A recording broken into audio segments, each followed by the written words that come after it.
minute, please. Cian Corlin, sorry for my earlier interruption of Deputy Tommy Pringle on the queue, the pecking order. Sorry about that, Tommy. It's amazing when you think it's less than a week ago when we had all the nurses, including the leaders of the IMO and the PNA in the gallery, Phil Nihai and Peter Hughes, to discuss for 2 hours the nurses' strike, because we felt it was significant enough for this House to discuss the implications of it. And then after that we had, I think, one of the most amazing demonstrations of workers' power on the streets of Dublin on the Saturday. I reckon 50 to 60,000, and I don't think that that is overstating the mark in terms of the numbers that turned up. But one thing about it that I felt about it was that it very much reminded me of the repeal movement, and I was thinking about the role Simon Harris played in that, and how after we won the vote, again less than a year ago, some people were shouting "I fancy Simon" and carrying placards about how wonderful Simon was. And now Simon, no thanks, you were, Paul, I saw you. Simon himself is now at the other end of the agenda, and is probably one of the figures of disdain and disgust for this wonderful movement, because there was a feel of repeal from that march. The march was largely young, it was hugely feminine, and it was very international, and that really felt to me like the movement we'd been through repeal, and there was nobody carrying "I fancy Simon" signs. And here I want to distinguish between what I think goes on with this government, because this government pose themselves very much as liberals. They have a very liberal attitude to wanting to promote the very just causes of the same-sex marriage agenda, the repeal agenda, the rights, reproductive rights, the same-sex family rights, absolutely 1000%. But when it comes to the neoliberal agenda, they're as vicious as Margaret Thatcher or any of the rest of them historically were. And they have set out to try and break the nurses because they want to teach a lesson to all public sector workers.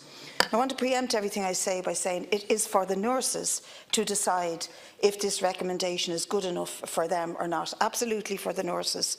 But the issue here is for us to be able to state clearly, and I think this is going to become more and more a fact as we go through the next couple of years, that the public sector pay deal is not fit for purpose, and that blind adherence to it will guarantee that the core issues that it affected there remain ignored. And it's not just for the workers concerned, but it's not fit for purpose in terms of our public services and what we can expect to be provided from them. The view is put across, though, by many commentators that it is an outrage that nurses would get anything outside of that pay deal, and would bring ruination to the country if we paid them more than the miserly award that's in the deal. But the rubbish and the hypocrisy that comes from the usual suspects really never ceases to amaze me. They go to great lengths to commission reports, and the conclusions tell us that there's no case for giving the nurses a decent pay rise beyond the constraints of the public sector pay deal, that there's no outstanding issues, that a decade after the sacrifices that nurses and others made, there's no crisis in the hospital. But I suspect that those shrill commentators, and indeed many of the politicians on the other side of the House, don't actually experience the pain, the overcrowding, the seriousness with which the health service is being grinded under, and which those nurses work under, because most of them would have private health insurance, and that would guard one against, wouldn't it, the chronic problems that the nurses are trying to highlight. So the key question here is not, for us at least, is not whether this recommendation is what the nurses want to accept or not. I believe it's not good enough, but that's up to them. But the key question for politicians is, will this recommendation and the measures contained in it deal with the chronic shortage of nurses and midwives in our hospitals? Will it recruit nurses, and will it retain nurses? And I think we can say conclusively, absolutely not. And if it doesn't keep nurses here, and we'll see the proof in the pudding over the next period of time, then we really do have to think about what sort of a government we want. The Minister and his cheerleaders, they say that there's no crisis in the system, that people aren't endangered in the system. Well, I learned a lot from Philny Hay listening to her over the course of the strike. And one of the things she did point out very well, very eloquently and very scientifically is that we work under a seriously dangerous ratio of patients to nurses. The recommended international best standard is 1 nurse to every 4 patients. California have a law, and I wouldn't hold California up as an exemplary social democracy, but they have an actual law that says it should never go beyond 1 nurse to every 5 patients.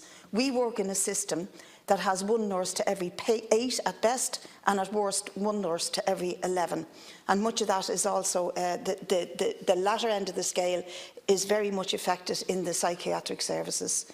And we have a Taoiseach, who himself was Minister for Health and now a current Minister for Health, who managed a system that watched the trolley crisis grow last year to 108,000 plus people on trolleys. They manage a system that where nursing numbers fell by 6% last year, 1,754 fewer staff nurses in Ireland today than a decade ago. They manage a system where in the psychiatric services in the last 10 years, or 13 years, sorry, since Vision for Change was born, 70% of all beds in the psychiatric services have been taken out, with the promise that that would be replaced within the community, but only 36% of what was lost of that service was replaced within the community. So we now have a system that is in chronic crisis with very dangerous nurse staff or nurse patient ratios. But it is okay to endanger patients.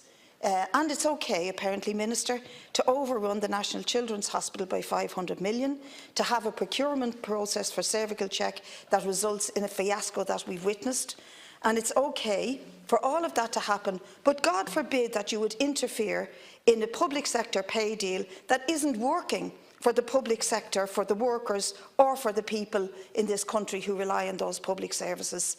You're ironically prepared to stick with that pay deal and undermine our ability to retain and recruit the staff we need. That results, for example, in shortages of beds in places like Lindara in Cherry Orchard, where most of the year half the beds are emptied, and they are beds for adolescent children with psychiatric problems.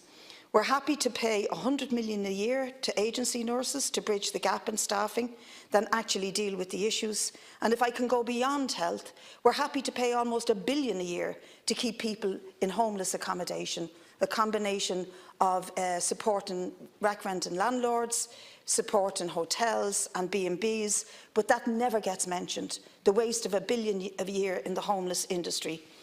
As I said, it'll be a matter for the nurses and the shop stewards, and we'll know in the next while which way it's going to go, whether they accept this recommendation or not. But if it isn't good enough for them, then it should never be good enough for us. And I think that when we see how they decide, and whatever they decide, they will have our full support and our continued support, both publicly and in our communities. It may mean, if they reject the deal, that there'll be an outrage and a howl from the usual suspects that I mentioned earlier, more guff and nonsense from some union leaders who should know better.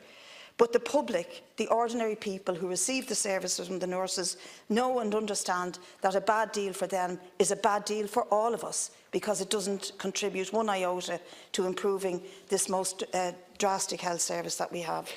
So this motion also attempts to address another element of the crisis, and here I really am shocked at how the government are behaving with the Psychiatric Nurses Association and their paramedic and ambulance drivers. Myself and Deputy Paul Murphy put this up as a topical issue a little over a week ago, and your colleague Finian McGrath stood there and in his printed statement said to us that they concluded that the government will not recognise NASRA. They will not recognise this union. So get out from behind the HSE. It is not just the HSE that are denying the ambulance drivers the right to be in the union of their choice. It is also your cabinet and your government that are sticking by that decision. And that is most undemocratic, anti-constitutional and unbelievably right-wing that your government would take that position and force 500 paramedics and ambulance drivers back onto the streets tomorrow and beyond. and has said before, but there's multiple unions representing paramedics and ambulance drivers. Most of them don't have 500 members, NASRA do, and they deserve that recognition. And if your government holds out on refusing to give it to them, then shame on you, because you are forcing another and further more deeper crisis in the health service. Lastly, I just want to pay tribute to the almost 40,000 nurses and the battle that they have put up in the last couple of weeks. And I think it was summed up best by one nurse on Morning Ireland when she said, "This is our Rosa Parks moment and we're not getting off the bus." And they may settle for this or they may not, but whatever they do, the fight for parity and equality within nursing in this country is by a long shot not over.